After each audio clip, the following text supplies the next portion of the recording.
At its launch, the Inspire 1 was a revolution.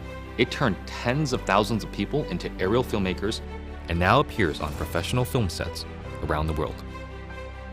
The Inspire 2 builds on this foundation, empowering filmmakers to be more creative than ever, whether flying as a team or operating as a single pilot. A dedicated 2-axis stabilized FPV camera with independently adjustable pitch gives the pilot a personal live feed, freeing the camera op to move any way they need to get the shot. Top speed is boosted to 58 miles per hour, 94 kilometers per hour, and ascent and descent is also accelerated. This speed doesn't come without protection. DJI's unmatched flight autonomy system comes to the Inspire 2, bringing with it an extended range of close to 100 feet, meaning faster flight with protection from what it can see. It also adds an infrared sensing system placed on top of the Inspire, extending obstacle avoidance to obstructions overhead. The new dual battery design increases flight time, hitting a maximum of 27 minutes when using the X4S camera, and also provides battery redundancy. Self-heating systems mean the Inspire 2 can be flown in extreme cold.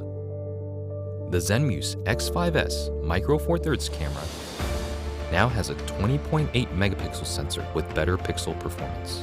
It is capable of capturing 5.2K at 30 frames per second, as well as 4K at 60 frames per second.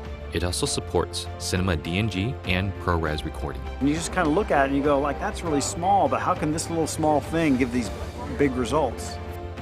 Normally I wouldn't think of using a drone for normal shots, but kind of made this really simple shot easily, and look great. And I'm telling you, I'm really picky. The Inspire 2 is DJI focus compatible for precision focus control. A broad range of Micro Four Thirds lenses are also supported, including zooms from 9mm to 45mm. The 45 is pretty beautiful on this camera. We use that a lot for close-ups and has a great depth of field, and just makes me feel like, that's kind of cinematic for me.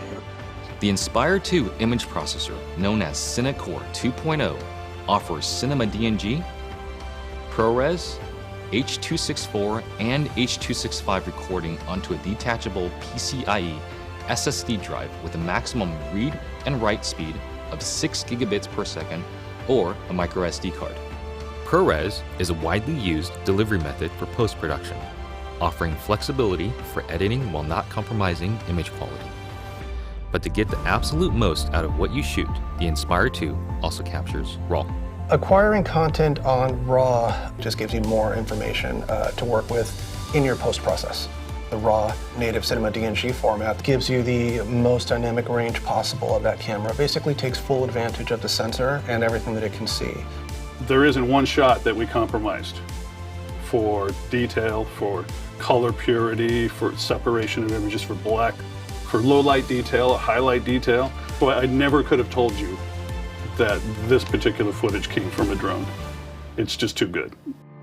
New intelligent modes, including Spotlight Pro and Profile, make cinematic shots easier for production teams and even for single operators. Spotlight Pro keeps the camera locked on the subject, rotating beyond 360 degrees to fix the target in frame as the Inspire flies. While Profile mode turns the camera to capture the subject's profile as the Inspire flies forward. By maintaining forward flight, obstacle sensing systems are able to protect the aircraft. The onboard FPV camera separates the flight view from the main camera view, effectively giving the Inspire 2 a dedicated tap fly camera. Just tap on the screen to fly in that direction and focus on camera control. During return to home, the primary camera with a maximum sensing range of 200 meters is used to effectively avoid obstructions. Live TV broadcasting has also been enabled natively through an optimized broadcast mode that streams smooth video at the 1080i50 and 720p 60 live broadcast standard. The Inspire 2 brings better quality images, more power, and more intelligence to professional aerial filmmaking, setting the stage for more filmmakers to take to the sky.